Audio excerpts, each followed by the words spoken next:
ये new India है और इसके सपनों का विस्तार, इसकी उड़ान असीम है, इसकी इच्छा शक्ति। ये सब क्या देखना पड़ रहा है? अच्छा है मैं अंधा हूँ। तो भैया देखा, ये दिल्ली हाई कोर्ट के जज यशवंत वर्मा के घर का नजारा है, जहाँ पर जले हुए नोटों की गड्डियाँ मिली हैं। लल्लन भैया यही सब देखकर तो मुझे कल से नॉन स्टॉप हंसी आ रही है, क्योंकि पहले सिर्फ कानून के हाथ ही लंबे होते थे, लेकिन अब जेब भी लंबी हो गई। लल्लन भैया मुझे तो लगता है कि जज साहब भी दिन रात 18-18 घंटे काम करते थे, क्योंकि गजब नजारा है। इतना तो हम लोगों के घर में अनाज का दाना भी नहीं होगा जितना कि मिलोड के घर से नोटों का बंडल निकला है।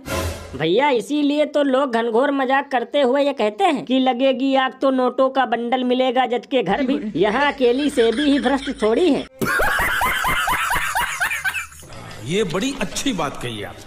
बताओ, गजब अमृतकाल चल रहा है। अब न्यायिक व्यवस्था भी मुन्नी की तरह बदनाम हो रही है, क्योंकि कोई जज एक्सीडेंट करने वाले व्यक्ति को निबंध लिखवा कर छोड़ दे रहा है, तो कोई कहता है लड़की का स्तन छूना, उसका नाड़ा तोड़ना और उसे पुलिया के नीचे खींच कर ले जाने को रेप की कोशिश नहीं कह सकते, तो किसी के घर से नोटों का पहाड़ मिल रहा है।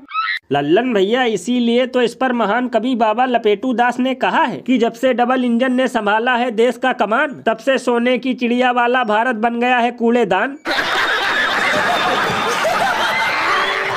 और अभी तो रुको, क्लाइमैक्स अभी बाकी है।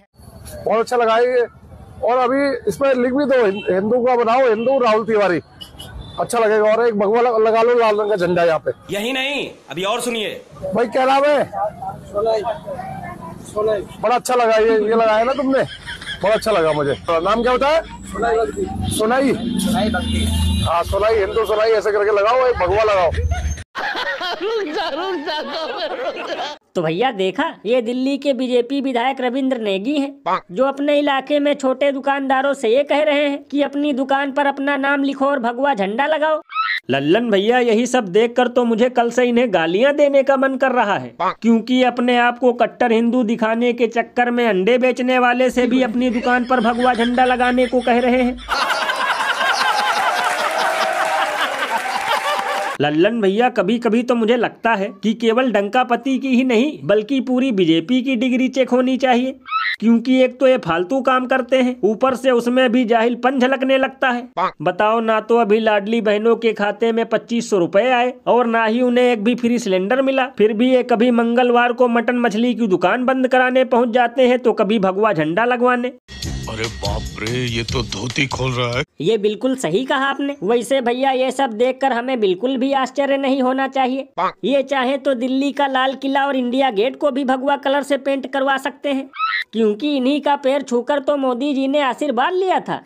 ये बिल्कुल सही कहा आपने। वैसे लल्लन भैया मुझे तो डर है कि कहीं ये अंडे की दुकान की तरह उन बीप कंपनियों पर भी भगवा झंडा लगवाने न पहुंच जाएं, जहां से इनकी पार्टी को करोड़ों का चंदा मिलता है।